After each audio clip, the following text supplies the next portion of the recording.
इस बार कैलिफोर्निया में बारिश बहुत हुई है। आपने देखा ही है कि जैसे लेक बहुत ही भरी हुई है। और जैसे मेरी आदत है,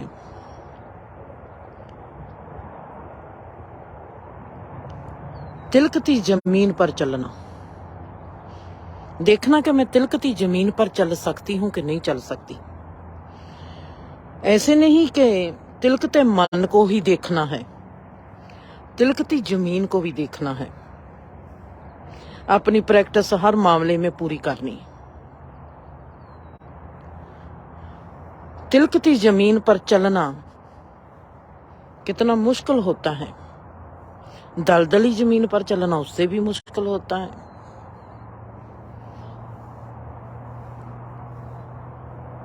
हम जो हैं, हमको हमारी जमीन जो ग्राउंड होती है उस पर, अच्छी ग्राउंड पर भी चलना नहीं आता। हमारा जीवन अच्छी ग्राउंड है। रिश्ते हमारे, हम सब रिश्ते जो हैं खिलाड़ी हैं। हमको कभी अच्छा खिलाड़ी बनना नहीं आया। मैंने कभी किसी को अच्छा खिलाड़ी बनते नहीं देखा, किसी को भी नहीं देखा।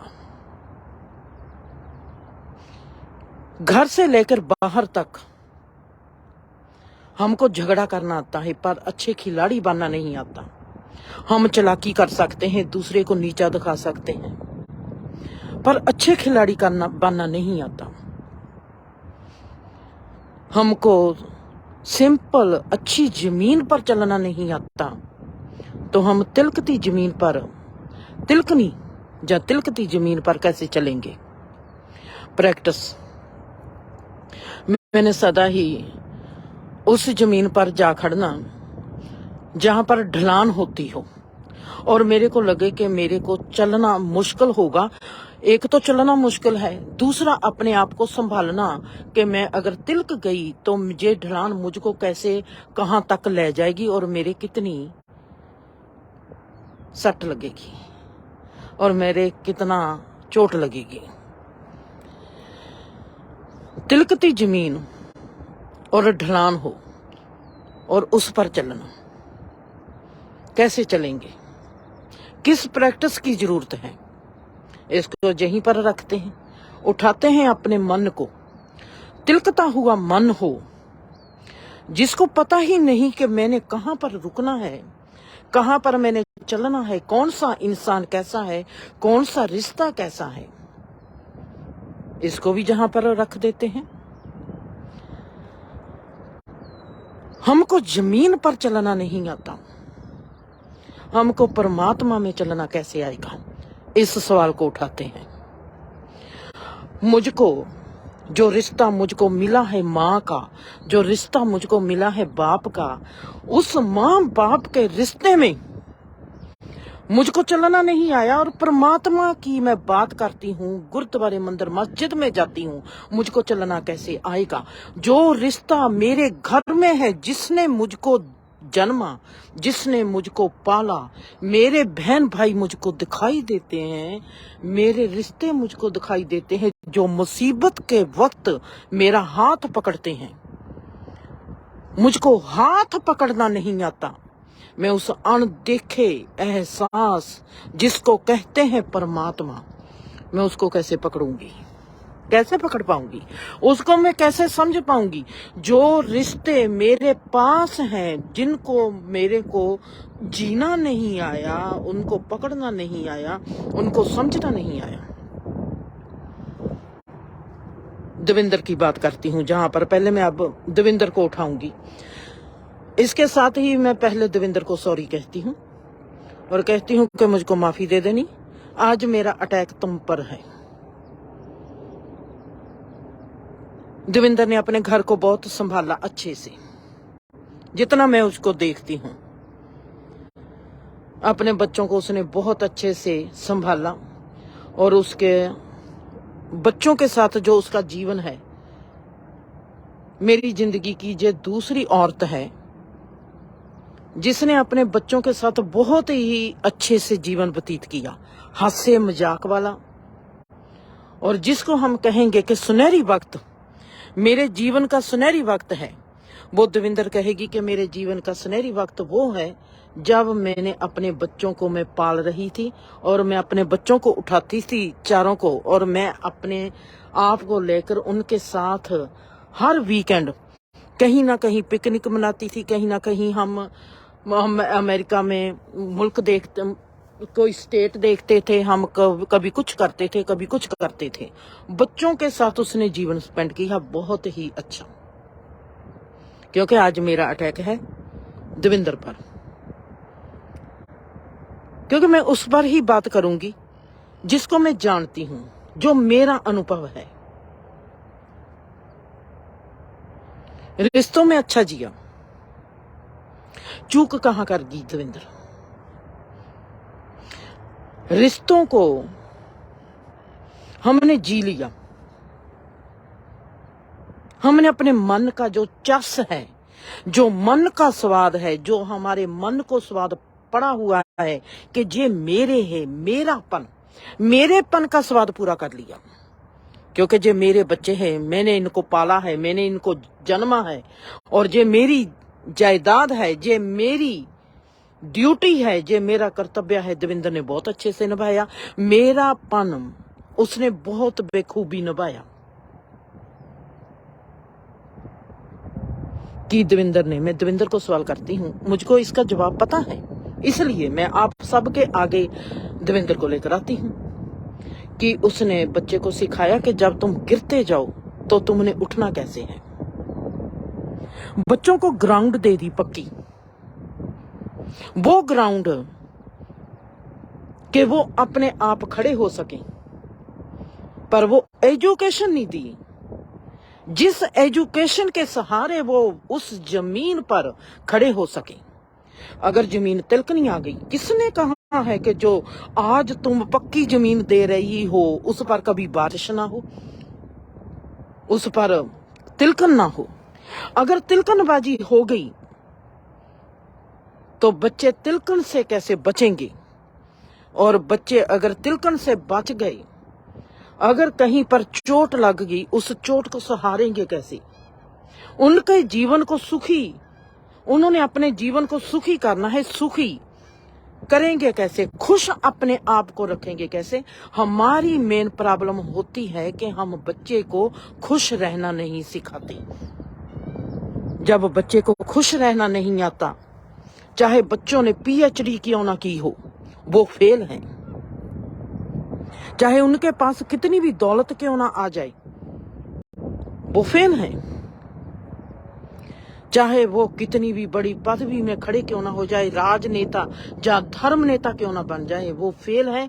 अगर किसी को खुश रहना नहीं आया, जिसको ये समझना आई कि मैंने अपनी ग्राउंड से, चाहे मैं तिलकती ही चली जाऊं, मैं उस तिलकनबाजी में भी एक खिलाड़ी ऐसी बनी रहूं कि मैंने तिलकनबाजी में भी जीतना ही जीतना है, मैंने रोना नहीं है।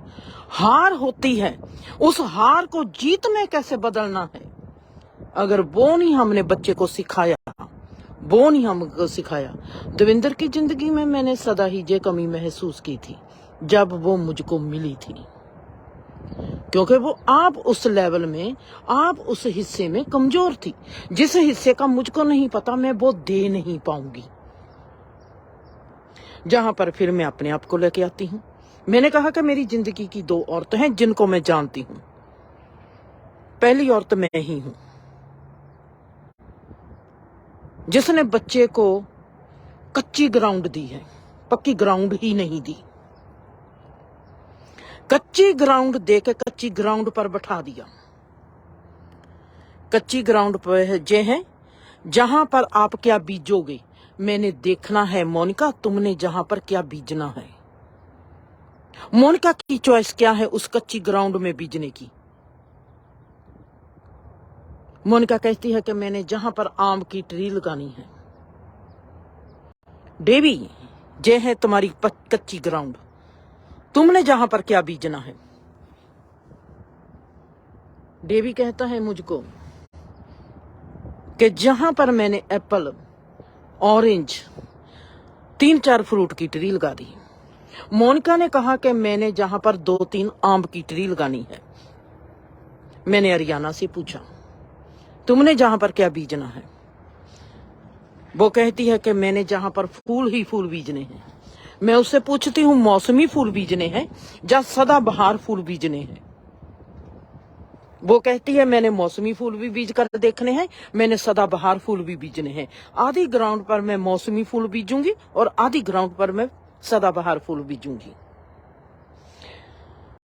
जो भी मेरे को वो स्टेटमेंट देते हैं, उस स्टेटमेंट से मैंने देखना है उनका दिमाग कैसे काम करता है। अगर मोनिका ने एक ही फल को कहा है कि मैंने जहां पर 3-4 ट्री आम की बीजनी है, तो उसका माइंड जो है वो कैसा है।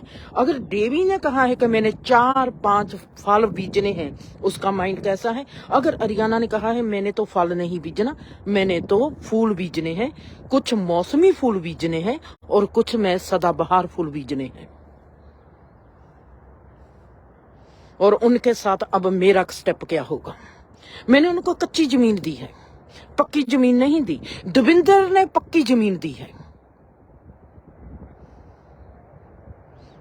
उसने कहा बच्चे को खड़ा करना मां बाप का फर्ज है।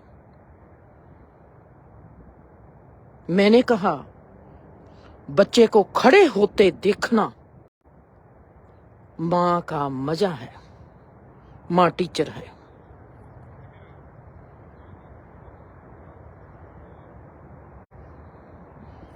दोनों गिरेंगे। सोचो, एक बच्चा दविंदर का गिरता है और एक बच्चा मेरा गिरता है।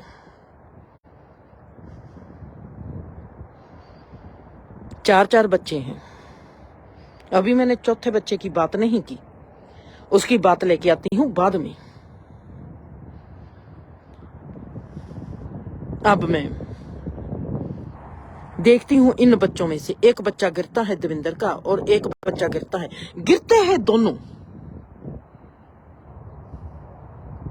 एक के पास पक्की जमीन है, एक के पास कच्ची जमीन है।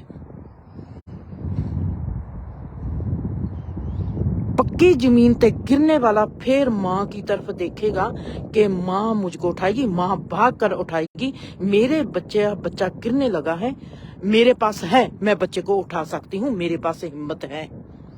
मैं देखती हूँ अरियाना गिरती जा रही है, मैं दूसरी तरफ मुंह कर लूंगी। मैं उसको महसूस कराऊंगी मैंने देखा ही नहीं। गिरती है तो गिर जाओ।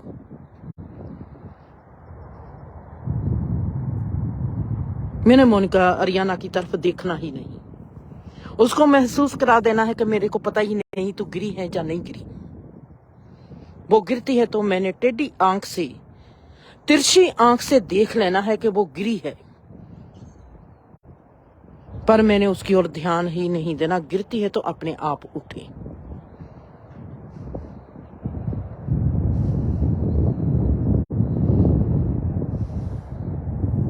अब मैं अपने चौथे बच्चे की बात करती हूँ।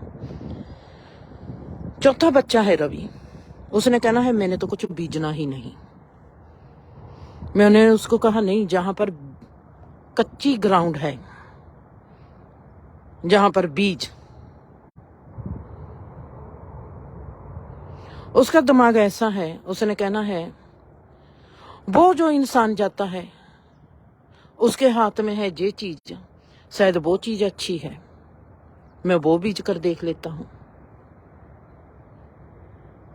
वो इंसान अच्छा है, उसके हाथ में ये चीज है, मैं वो चीज बीज लेता हूं।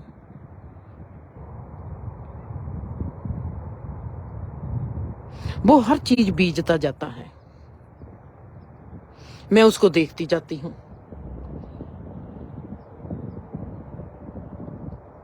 मैं उससे पूछती हूं तेरा दिल क्या करता है बीजने को। वो कहता है मेरा दिल कुछ करता ही नहीं बीजने को।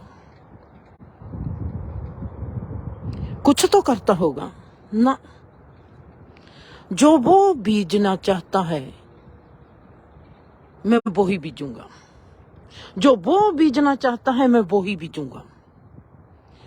मोनिका कहती है मैं आम बीजूंगी, डेवी कहता है मैं 3-4 फ्रूट बीजूंगा, अरियाना कहती है मैं मौसमी फूल और सदाबहार फूल बीजूंगी, और ये चौथा है, और ये कहता है कि मैंने जो वो इंसान जाता है वो क्या बीजता है, क्या बीजना चाहता है, मैं वो ही बीज के देखूंगा। मिलेगा क्या तुझको? वो मुझको कहता है मैं वो ही तो देखना है, उसको क्या मिलेगा।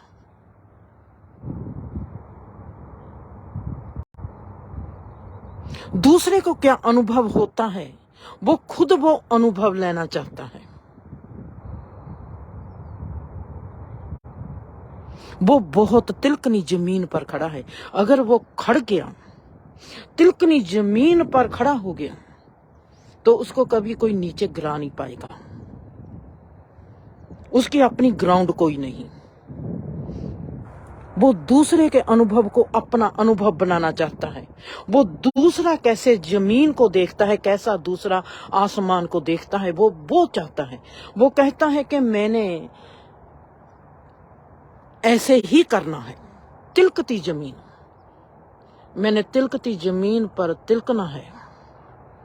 जे तिलकती जमीन पर अगर इमारत बन गई, रवि खड़ा हो गया, तो उसको कोई गिरा नहीं पाएगा।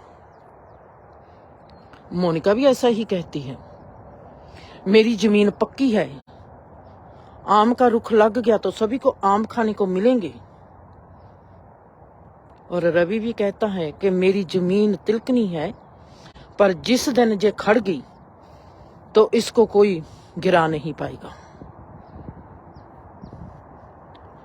अपनी अपनी सोच, अपने अपने ख्याल। रवि की जमीन पर मैं और पानी डाल दूंगी कि और तिलकनी हो जाए। मोनिका की जमीन पर भी पानी डालूंगी। पानी कैसे डालूंगी पता ही नहीं चलेगा, उनसे ही डलवाऊंगी। रिश्ते होते हैं रिश्तों को उठाने के लिए। रिश्ते मजबूत बनते हैं अगर माँ बाप हमको जिस जमीन पर रहते हैं, हमको हमारे देखे हुए रिश्तों में जीना नहीं आता। मुझको ये बताओ, ये मेरा सवाल है आप सब के लिए, आप अनदेखे परमात्मा को कैसे जियोगे? दिखते हुए माँ बाप को हमको जीना नहीं आता, दिखते हुए बहन भाई को हमको जीना नहीं आता, दिखते संसार को, दिखते दोस्तों को, पड़ोसी को, दिखते इंसान के साथ हमारी मलाजेदारी नहीं है। परमात्मा के साथ मलाजेदारी कैसी होगी? हम परमात्मा के साथ कैसे जिएंगे? हमारे में गुण कैसे आएंगे? हमारे गुण आएंगे हमारे से जिनको हम कहते हैं कि इंसान की ये शख्सियत है, इंसान ने इस शख्सियत से आगे बढ़ना है। वो कहां से आएंगे, कैसे आएंगे? मैंने दूसरा है, मानसिक ताल अगर पदरा है, मानसिक ताल अगर तिलकना है, उस पर काम करना है हमने। जमीन तो बना दी, जमीन जब बन जाती है तो एक परिवार ने अपना फर्ज पूरा कर दिया, माँ बाप ने फर्ज पूरा कर दिया। अगर मानसिक ताल ठीक हो गया तो बच्चा समाज में तरक्की करने के काबिल हो जाता है, बच्चा समाज के लेवल पर पहुंच जाता है। जब तक मानसिक लेवल हमारा सही नहीं होता, हम कभी भी समाज को सुंदर नहीं बना सकते, हम कभी भी समाज को सुंदर बनाने के काबिल नहीं हो सकते। जब तक हमको हमारी जमीन साफ करनी नहीं आई, हम सोचेंगे कि हमको स्वर्ग मिल जाएगा। ये कैसे हो सकता है? ये मेरा है आपके लिए सवाल। आप कैसे बनाएंगे संसार को स्वर्ग? जिनकी जमीन तिलकनी है, जो खुद तिलकते हैं, जिनके मन तिलकते हैं, जिनके जिस्म तिलकते हैं, वो आगे का कदम कैसे रखेंगे? वो सोचते हैं कि हम छलांग लगाकर चौथे लेवल पर पहुंच जाएंगे। हमको मूलधारा चक्रा का पता नहीं, हमको दूसरे चक्रे का पता नहीं, हमको तीसरे चक्रे का पता नहीं, हम चौथे चक्र पर प्यार की बड़ी बड़ी बातें करेंगे। ये कैसे हो सकता है? बाबा नानक ने कहा हो, चार पदार्थ जे को मांगे। चार पदार्थ की बात कही है बुद्ध धर्म ने, चार पदार्थ की बात की है जीसस ने। ऐसे नहीं कि आज ही सिर्फ बाबा नानक ने गुरबानी में चार पदार्थ की बात आई है, 2500 साल पहले भी चार पदार्थ की बात थी। जब तक हमारे दो अर्थ पूरे नहीं हो जाते, दो पदार्थ पूरे नहीं हो जाते, हमको तीसरे पदार्थ की समझ कैसे आएगी? जब तक मैं पहली क्लास को पास नहीं करती, मेरे को दूसरी क्लास की समझ कैसे आएगी? मेरे को ये नहीं पता। जब हम सोचते हैं कि हमको धार्मिक होना चाहिए, धार्मिकता हमारे में कैसे आएगी? जब तक हमको सामाजिक प्राणी बनना नहीं आएगा, जब तक हमको एक परिवार का प्रेमी बनना नहीं आएगा। कैसे आएगी? कैसे होगा? ये एजुकेशन कैसे गलत चलती है। अगर बच्चा जब पैदा होता है उसको परिवार में रहने की शिक्षा मिलनी चाहिए, अपने आप में रहने की शिक्षा मिलनी चाहिए, जहां उसको उसी वक्त तू हिंदू है, तू मुसलमान है, तू सिख है, तू ईसाई है, ये एजुकेशन चाहिए। माँ को चाहिए कि माँ का बच्चा अच्छा हो, पहले उसकी जमीन अच्छी हो, फिर उसका मानसिक तल अच्छा हो। जब जमीन अच्छी होगी, मानसिक तल अच्छा होगा, बौद्धिक तल अपने आप ही खिलने लगेगा। हमारा ना तो मानसिक तल अच्छा है, ना ही हमारा संसारिक तल अच्छा है। संसारिक तल में हमारे उत्ते आते हैं दो तल और, एक परिवारिक तल, एक सामाजिक तल। ना ही हमारा परिवारिक तल अच्छा है और ना ही हमारा सामाजिक तल अच्छा है। रिश्तों में हमको जीना नहीं आता। औरत कहती है तेरी ड्यूटी बनती है, आदमी को कहती है तेरी ड्यूटी बनती है कमाई करने की। औरत की ड्यूटी क्या बनती है? ये मेरा है तीसरा सवाल। आदमी ड्यूटी करेगा, कमाई करने जाएगा, वो कहां से जाएगा? घर से निकलेगा। घर का माहौल कैसा है? घर में उसके साथ कैसा होता है? उसको घर का माहौल कैसा होता है? आदमी ने सामाजिक लेवल में जाना है, सामाजिक पद्धर में जाना है, सामाजिक क्षेत्र में जाना है। कहां से उठकर जाता है? घर से। हमारा परिवार कैसा है? परिवार औरत से बनता है, आदमी से परिवार नहीं बनता। समाज बनता है आदमी से, परिवार बनता है औरत से। परिवार जो है जे औरत का है, समाज जो है जे आदमी का है। मैं जब देखती हूं औरतों को, वो कहती हैं कि हमने आदमी की बराबरी करनी है, बराबर जाकर। आज का आदमी भी कहता है कि पढ़ी लिखी औरत लेनी है जो मेरे साथ कमाई। उसको सामाजिक बनाने की, सामाजिक पद्धर बनाने की बहुत चिंता है, उसको घर बनाने की चिंता नहीं। उसको पैसे की बहुत चिंता है, उसको रिश्तों की चिंता नहीं है। आदमी को भी पढ़ी लिखी औरत चाहिए जो उसके साथ कमाई। अगर औरत उसके साथ कमाएगी, परिवार नहीं बनेगा। परिवार बनेगा औरत के सिर पर।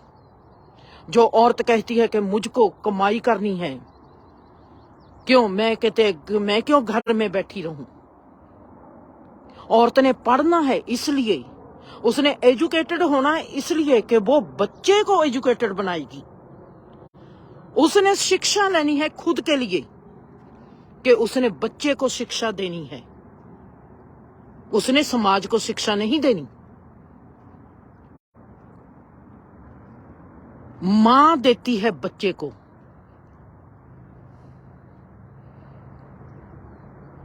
अगर औरत कहेगी मैंने तो जाके बाहर कमाई करनी है, आदमी मेरे को कमाई नहीं देता, मेरे को पैसा नहीं पकड़ाता। आप अगर, मैं आज की औरत को सवाल करती हूँ, आप अच्छी बीवी बन गई, आपने घर बार को अच्छे से संभाल लिया, कौन सा ऐसा इंसान है, क्योंकि मैंने देखा है जीवन में बुरे से बुरे इंसान में भी अच्छापन है। आपको उसको यूज करना, उसका उपयोग करना नहीं आता होगा। आपने अपनी बुद्धि को उपयोगिता में नहीं लेके आए।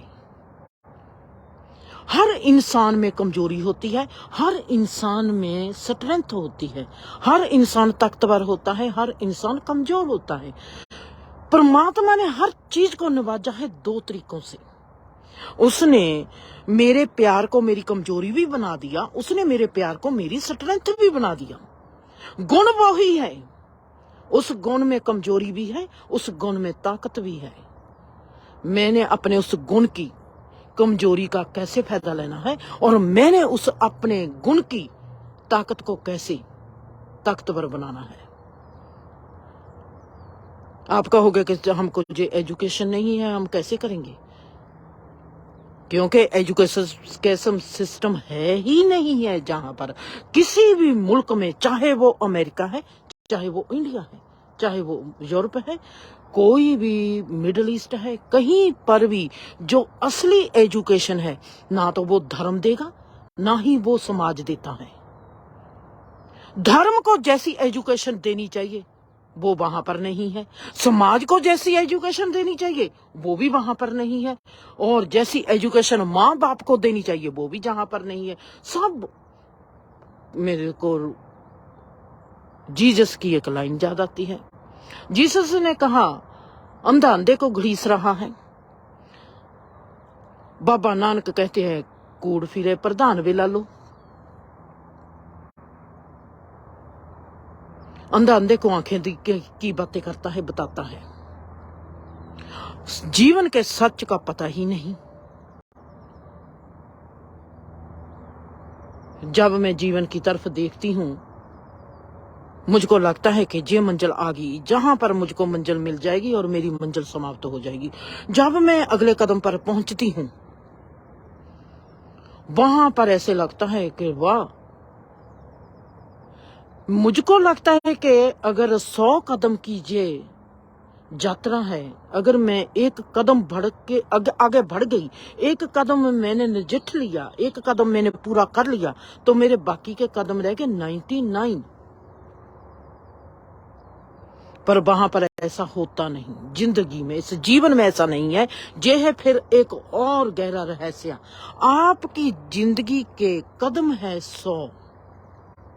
आपने जब एक कदम पूरा कर लिया, वहां पर 99 कदम नहीं रहेंगे, वहां पर 101 कदम हो जाएगा।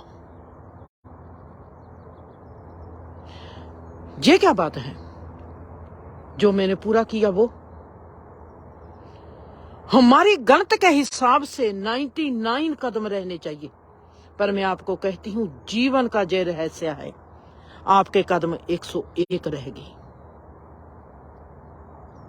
अगर मैंने दूसरा कदम पूरा कर लिया, मेरे कदम तो रहने चाहिए 98। अगर मेरे पहले कदम पर मैंने मान लिया, जिंदगी की बात मैंने मान ली कि जे मेरा कदम 101 रह गया, अब 101 हो गया, इसका मतलब है कि अगर मैंने दूसरा कदम पूरा किया तो ये कदम मेरा हो जाएगा 102, जहां पर भी फिर मैं रॉन्ग होगी। एक कदम पूरा किया, 99 रहने थे, पर मैंने जीवन को देखा कि वो तो बन गए 101। मैंने जब दूसरा कदम पूरा किया, मेरे में ख्याल आया, ये तो मैं बात भूल ही गई कि जब ये 98 तो नहीं रहेगा। अब मेरे दिमाग में ये दूसरी धारणा आ गई कि जब मेरा ये कदम पूरा होगा, ये होगा 102, जहां पर होगा, जहां पर 102 नहीं होता, जहां पर 202 होते हैं। ये क्या हो गया? इसका मतलब है कि तीसरे कदम पर 303 होगा, 100 पर कितना होगा?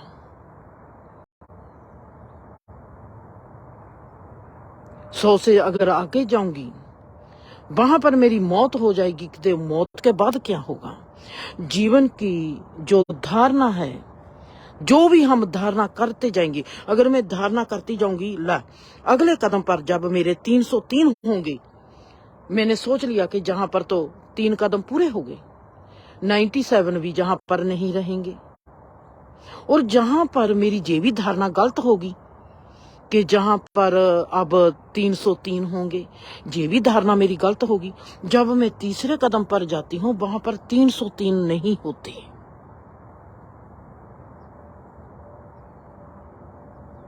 मैं तो हैरान रहेगी,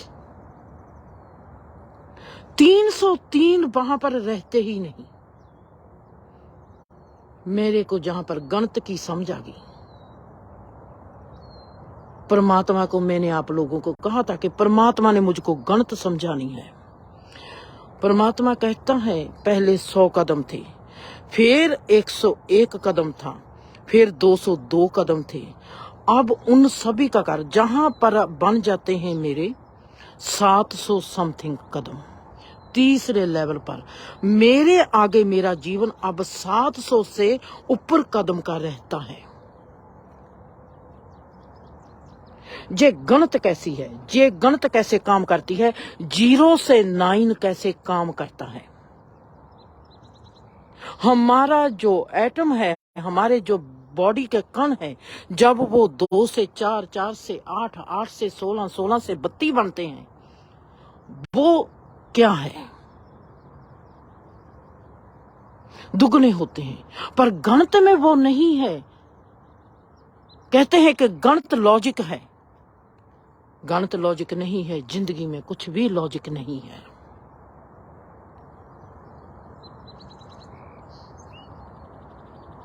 परमात्मा ने गणित का फार्मूला मुझको ऐसा समझाया। मैंने आप लोगों को कहा था कि देखना, परमात्मा ने मुझको गणित में बहुत आगे ले जाना है। ये उसका पहला एक गणित का फार्मूला है जो मैंने आपको बताया। वो कैसे जीना है, कैसे देखना है, उसको कैसे समझना है, मुझको आपके आगे आना पड़ेगा।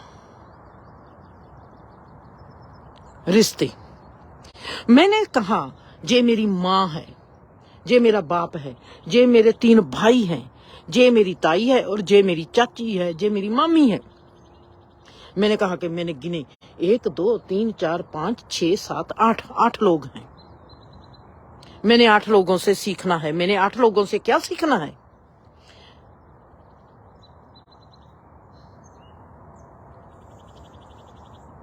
आठ लोगों से मैंने सीखना है। मैं 9वें को भूल जाती हूं। 9वीं मैं हूं। मैंने मुझसे सीखना है। ये जो मेरी माँ है, ये मेरा विषय है, पर मैंने सीखना जिंदर से है। मैं सोचती हूं मेरी माँ ने मुझको सिखाना है, ये गलत है। मैं सोचती हूं कि मुझको धर्म ने सिखाना है, ये गलत है। मैं सोचती हूं कि मुझको परिवार ने सिखाना है, ये गलत है। ये मैं सोचती हूं कि मुझको मेरे रिश्ते सिखाएंगे, ये गलत है। मुझको सिखाएगी जिंदर। ये सब विषयों को आगे लेके आएगी अपने। ये मजबून है सिर्फ।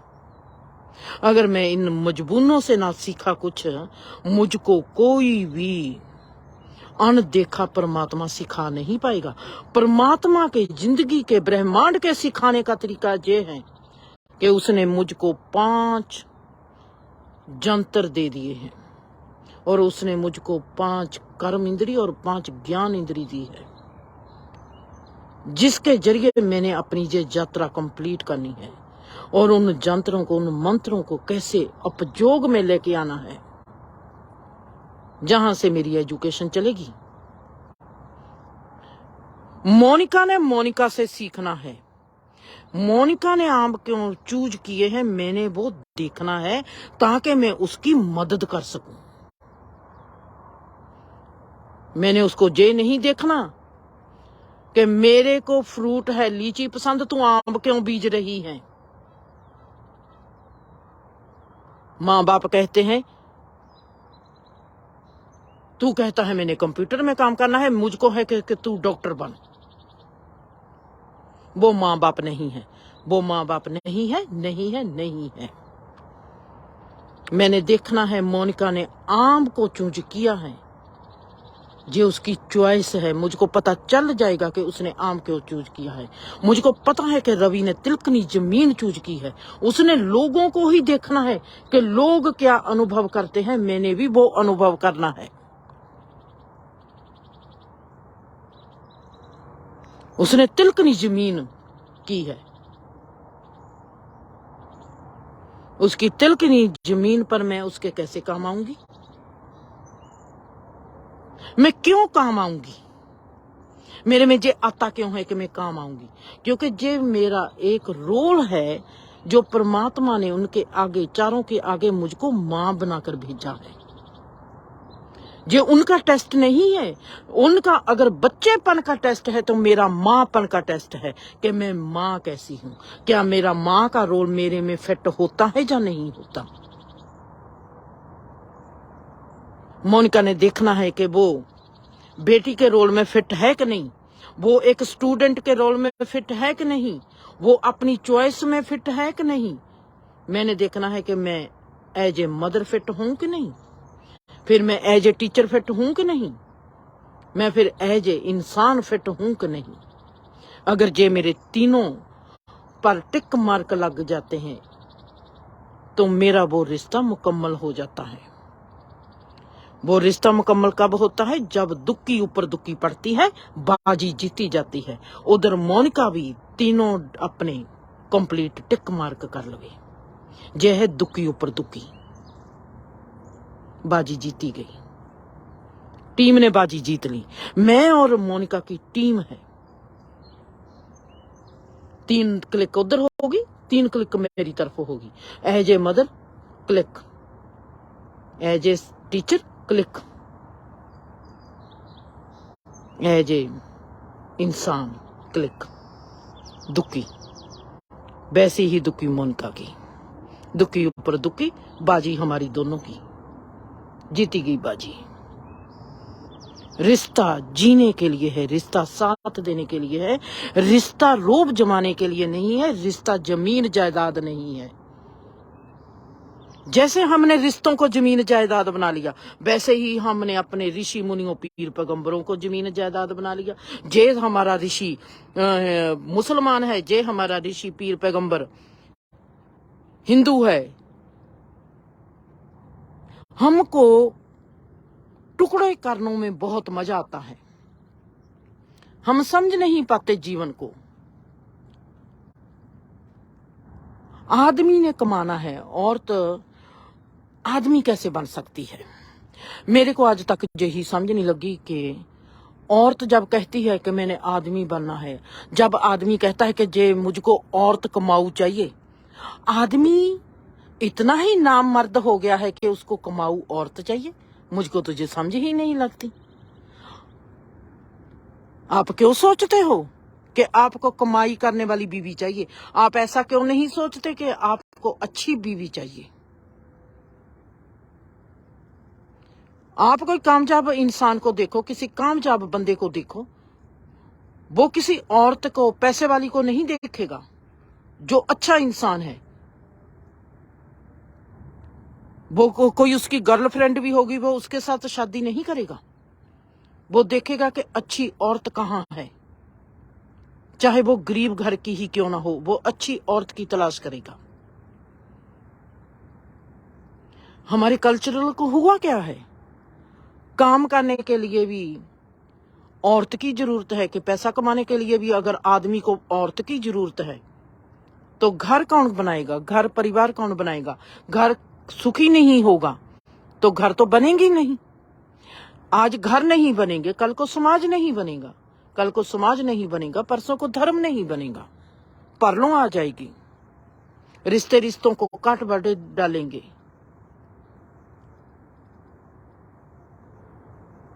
ये हमारे जो स्पिरिचुअल आध्यात्मिक रिलेशन है हम सबका, परिवार के लेवल पर भी स्पिरिचुअलिज्म है, समाज के लेवल पर भी स्पिरिचुअल चलता है। हर चीज में हमारे आध्यात्मिकवाद है, हर चीज में आत्मा है। जे जीवन पदार्थवादी नहीं है, जे जीवन अध्यात्मकवादी है।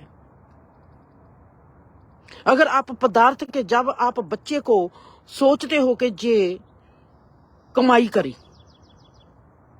आप उसको मशीन बनाते हो, आप रिश्ते को लड़की वो ढूंढते हो जो कमाई करके लेके आए, ये है पदार्थवादी।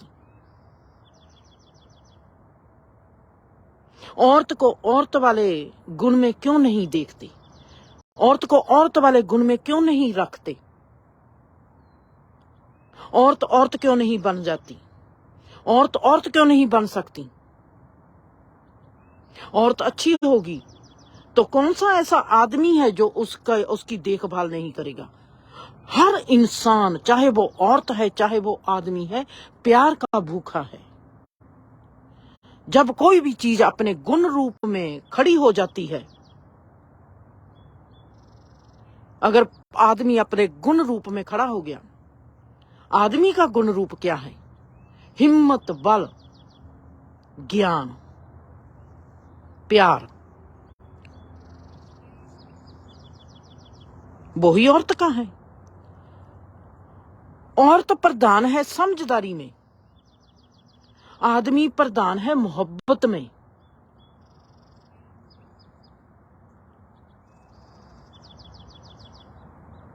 सदा आशिक मरते हैं, सदा हम देखते हैं कि कहते हैं कि परवाना जाता है, सदा हम देखते हैं कि कहते हैं कि भंवरा जाता है। परमात्मा ने आदमी को मोहब्बत बनाया है और औरत को समझदार बनाया है। जो आज की औरत है वो समझदार नहीं है, जो आज का आदमी है वो मोहब्बत वाला नहीं है, उसको कमाई करने वाली औरत चाहिए। अगर औरत कमाई करेगी तो आप क्या करोगे? औरत अगर कमाई करने लगेगी, उससे पहले आदमी को अपने शरीर में तब्दीली लेके आने पड़ेगी कि वो बच्चे को पैदा कर सके।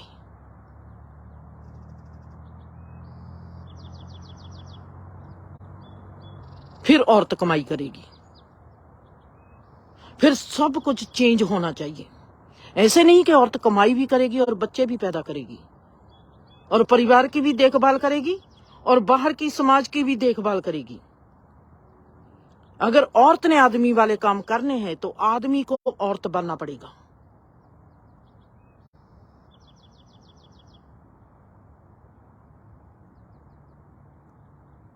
रिश्तों में हमको जीना नहीं आता।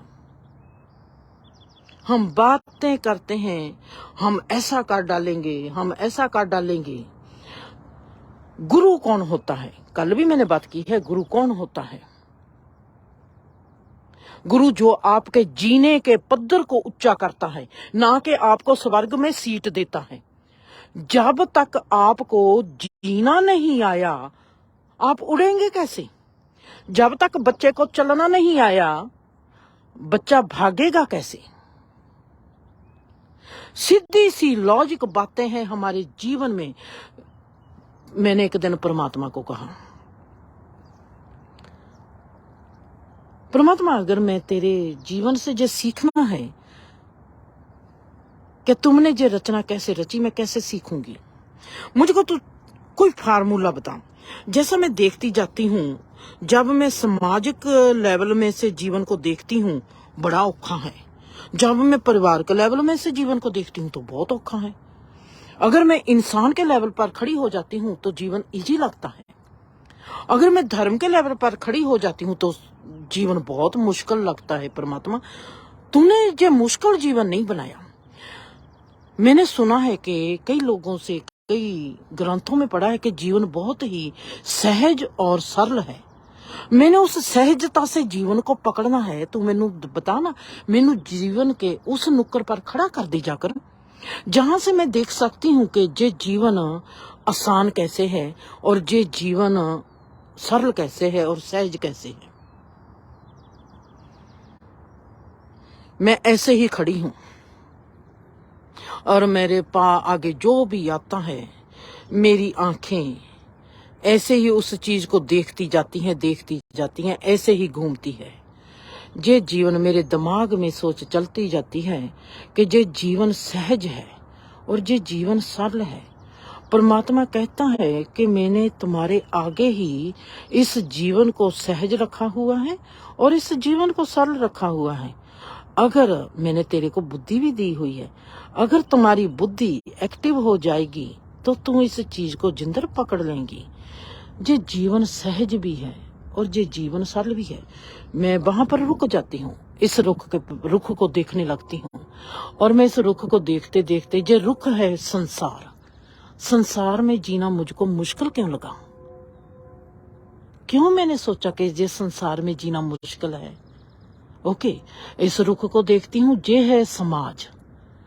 मुझको समाज में जीना मुश्किल क्यों लगा? मैंने समाज में जीना क्यों मुश्किल समझा? रक्षाबंधन आती है, मैंने कहा मैंने अपने भाइयों की तो रक्षा मैंने की है, वो मेरे को राखी बांध दे। मैं कहा तो मैं काहे के लिए उनको राखी बांधूंगी? अगर रक्षाबंधन का मतलब ये है कि रक्षा करनी है तो मैंने अपने भाई लोगों की रक्षा की है, वो मेरे राखी बांधे, मैं क्यों बांधू? ये समाज है। समाज के लिए मेरे में सवाल है? नो, मैं नहीं, मैं इसको काटती हूँ। फिर मैं इसको देखती हूँ, ये है परिवार। परिवार पर मुझको तो लगता है कि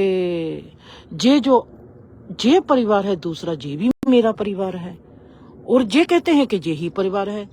जो मेरी दोस्त की माँ है वो भी मुझको माँ लगती है और ये कहते हैं कि तेरी माँ ये है। वो जो मेरे दोस्त का भाई है वो उसका गुण रूप बहुत अच्छा है। सुखदेव का स्वभाव अच्छा नहीं है, जैसे वो कीमती का स्वभाव अच्छा है।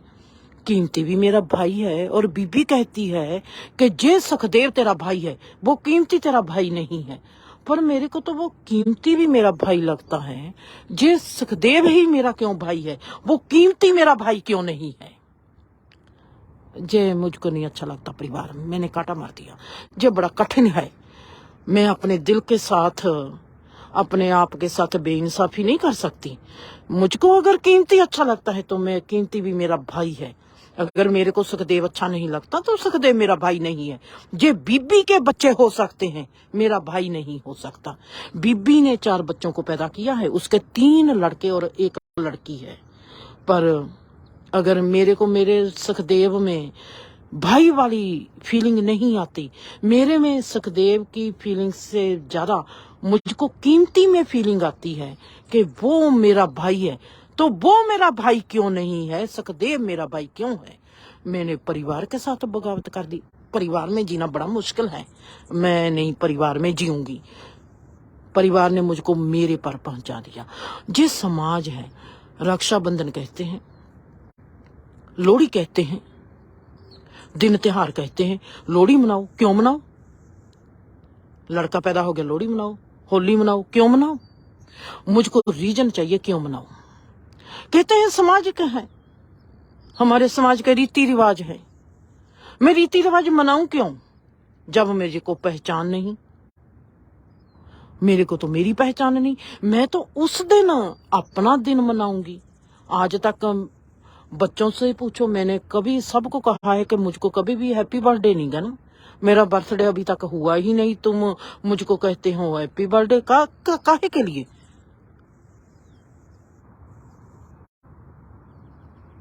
फिर ये है धर्म का क्षेत्र। धर्म के क्षेत्र में सब कहते हैं कि एक दूसरे से मीठा बोलना चाहिए, हम सब एक हैं। और वो धर्म के क्षेत्र में कहते हैं हम सब एक हैं, और वो ही कहते हैं हम हिंदू हैं, हम मुसलमान हैं, हम सिख हैं, हम ईसाई हैं। धर्म तो कहता है हम सब एक हैं। ये क्या परिवार है, समाज है, धर्म है, ये संसार के लेवल है, ये मेरी समझ में नहीं आता। परमात्मा, तुमने कहा है कि जीवन आसान है, पर ये जो मुझको दिखाई देता है तो ये तो बड़े मुश्किल है। जहां पर आसानी क्या है, मुझको वो पॉइंट चाहिए, वो व्यू पॉइंट जहां पर मैं खड़ के देख सकूं समाज में सरल क्या है, धर्म में सरल क्या है, परिवार में सरल क्या है। मुझको देखना पड़ा मेरे लिए सरल क्या है।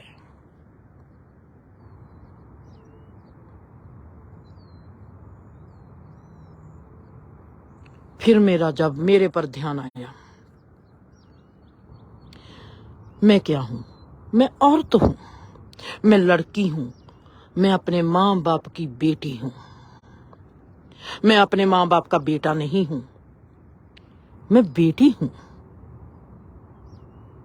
जो बेटी कहने ते मेरे से सुख आता है, मैं कहूं मैं तो बेटा हूं, मेरे में रोब आता है, जैसे मैं किसी को जबरदस्ती मनाना चाहती हूं, मैं लड़का हूं। मतलब कि मैं अपने अस्तित्व से खुश नहीं हूं। नहीं, मैं अपने बापू की बेटी हूं। मेरे में जो डांस आता है, उसी वक्त मैंने डांस करती करती ने अपने बाप को जाके जफ्फी पा लेनी है। बापू बापू बापू बापू बापू बापू। मेरा बापू ते मेरी बिचली होंद, बाप ते बेटा, बाप ते बेटी। मैं कहूं मैं ते बाप ते बेटा में ना हो, जहां पर कुछ गड़बड़ होगी मैं देखती हूं मेरा बाप ते मैं उसकी बेटी। इसमें मजा क्यों आया मुझको? अगर मैंने कहा मैं अपने बाप का बेटा हूं, मैं भी, उसमें मजा नहीं आया। मैंने कहीं ना कहीं पर अपने साथ बेइंसाफी कर दी। पर जब मैंने कहा ये मेरा बाप और मैं इसकी बेटी, मेरे बोलों में भी मिठास, मेरी आंखों में भी चमक, मेरी जिस्म में डांस शुरू हो गया। मेरा बापू ते मेरी सांझ कितनी सुंदर है। मैं जाके बापू को अपने को जफ्फी पाती हूँ। अरे बापू को जफ्फी पाके उसके बाहों, गले के आले दाले बाहें करती हूँ और अपना हाथ हटाती हूँ और बापू जी के चेहरे पर अपना हाथ लगाती हूँ। बापू जी की दाढ़ी पर मेरा हाथ जाता है, बापू जी की आंखों पर मेरा हाथ जाता है। और बापू जी बापू जी बापू जी, मेरा बाप, मेरा बापू, मेरा बापू, मेरा बापू, मेरा बापू बापू कह के मैं बापू के साथ एक हो जाती हूँ। मैं आंखें उठाकर देखती हूँ, बापू जी की आंखों में पानी परल परल जाता है और मैं देखती हूँ मैं कितना रोती हूँ। बापू जी कहते हैं क्या हो गया? बापू तू मेरा बापू, मैं तेरी बेटी। कभी ऐसा शिद्दत से रिश्ता जिया है आपने? ये मेरा है अगला सवाल। रिश्ता जीना आता है? जो रिश्ते आपको मिले हैं उन रिश्तों को कभी जिया है?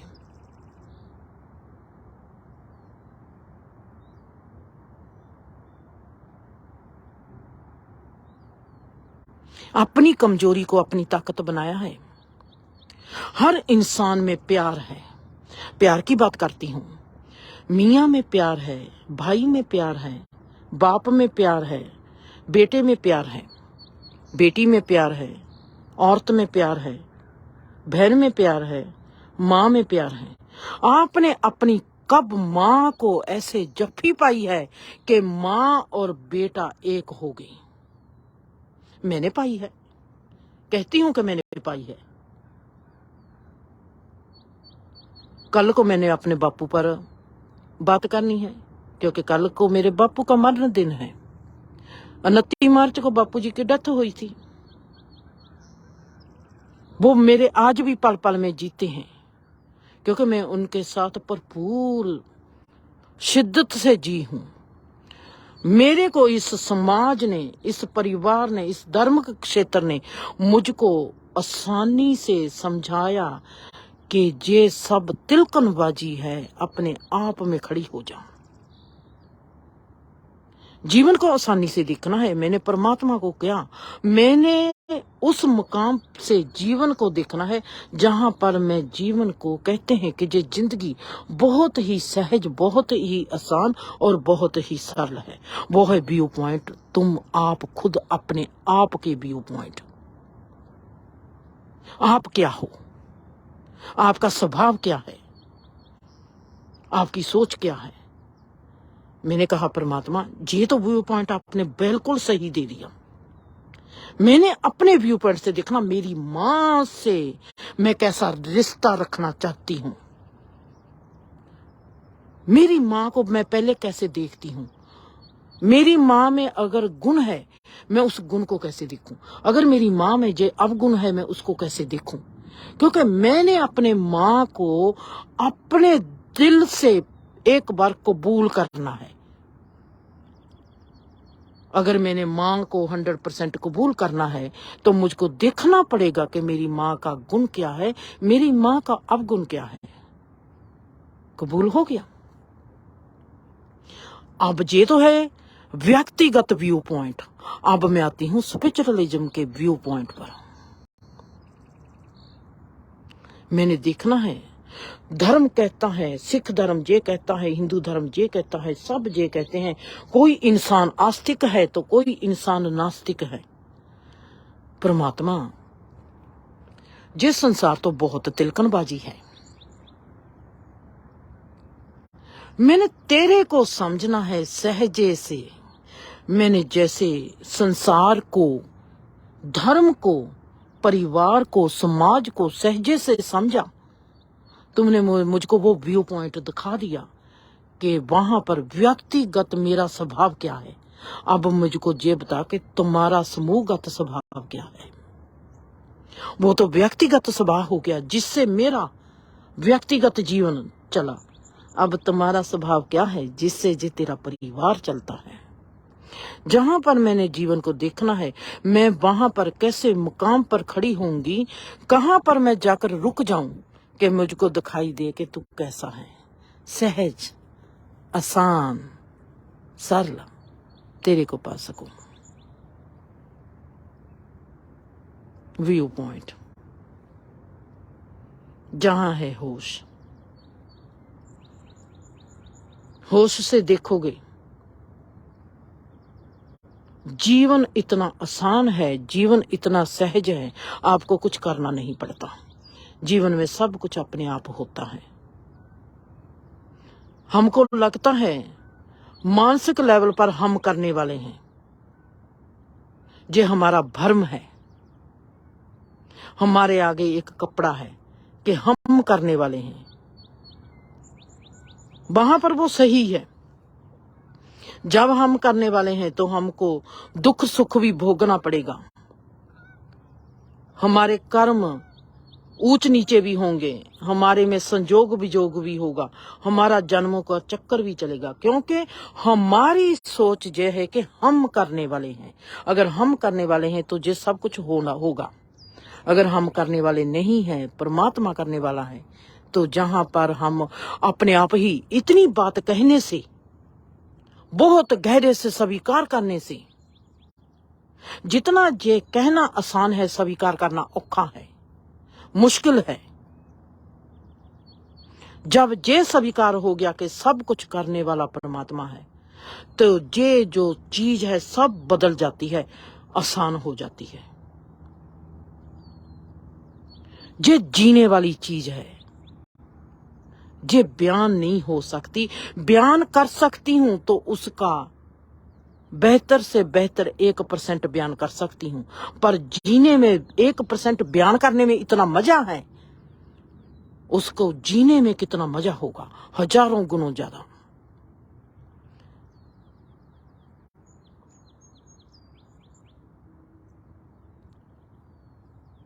समर्पित हो जाना जीवन का सबसे आसान व्यू पॉइंट है, जिससे हम खुद भी सुखी हो जाएंगे और अपने घर बार को भी सुखी कर लेंगे।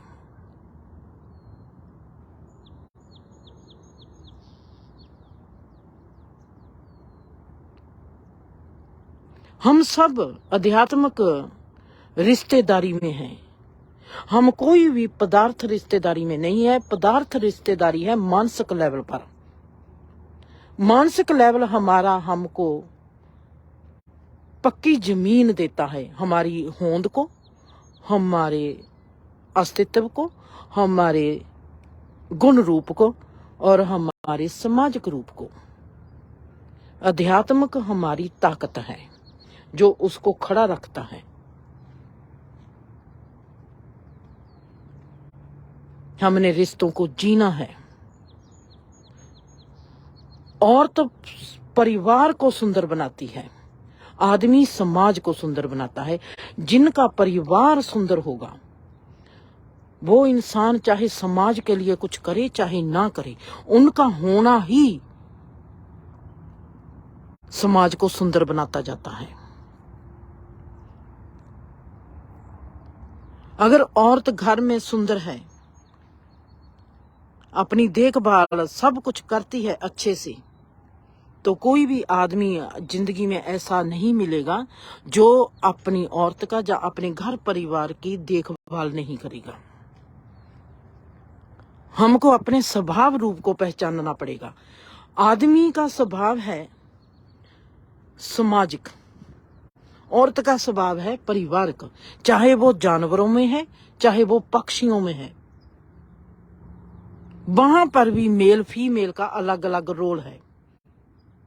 कोई भी पक्षी आकर पिंजरे को, दूसरे के केज को, मेरे घर में कितने पक्षी हैं, कोई भी दूसरे पक्षी के केज पर जाता है तो वहां पर अटैक मेल नहीं करता, फीमेल ही करती है। वो कहती है ये मेरा घर है, मेरे घर पर आके बैठ भी नहीं सकते। औरत का काम है घर की संभाल, आदमी का काम है समाज की संभाल। अगर आदमी आज कहेगा कि मुझको पढ़ी लिखी औरत चाहिए जो मेरे को कमाई करके दे, वो कमाई करके तो देगी पर आपका परिवार सुखी कभी भी नहीं आपको मिलेगा। परिवार सुखी होगा तो आप शायद अकेले ही उससे दुगनी कमाई कर लोगे, उसमें बरकत आएगी। हर चीज अपने स्वभाव में ही सुशोभित होती है। ये बातें छोड़ो कि पढ़ी लिखी औरत कमाई करके लेके आए। पढ़ी लिखी औरत होनी चाहिए, वो बच्चों के लिए, कल को उसके बच्चे होने हैं, वो बच्चों के लिए एजुकेटेड होनी चाहिए।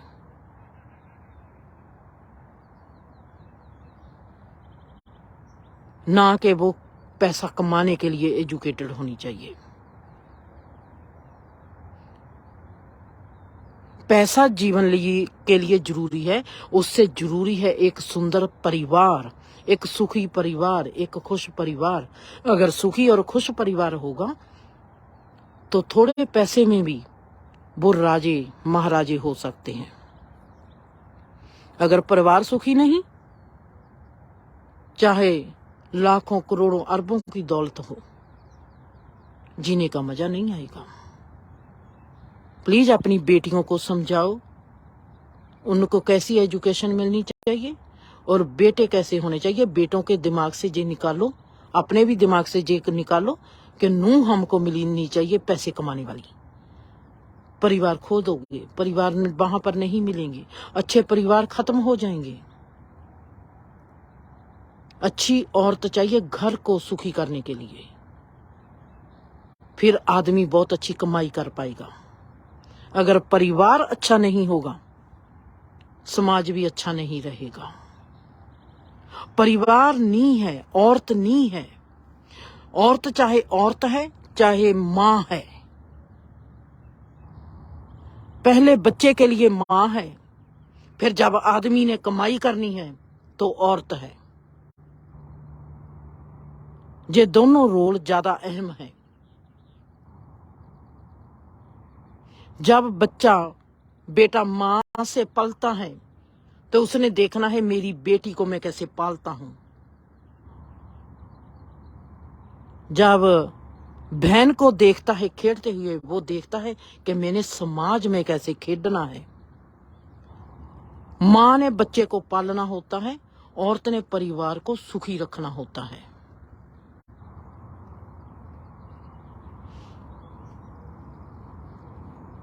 प्लीज अपनी बेटी को सुंदर बेटी बनना सिखाओ,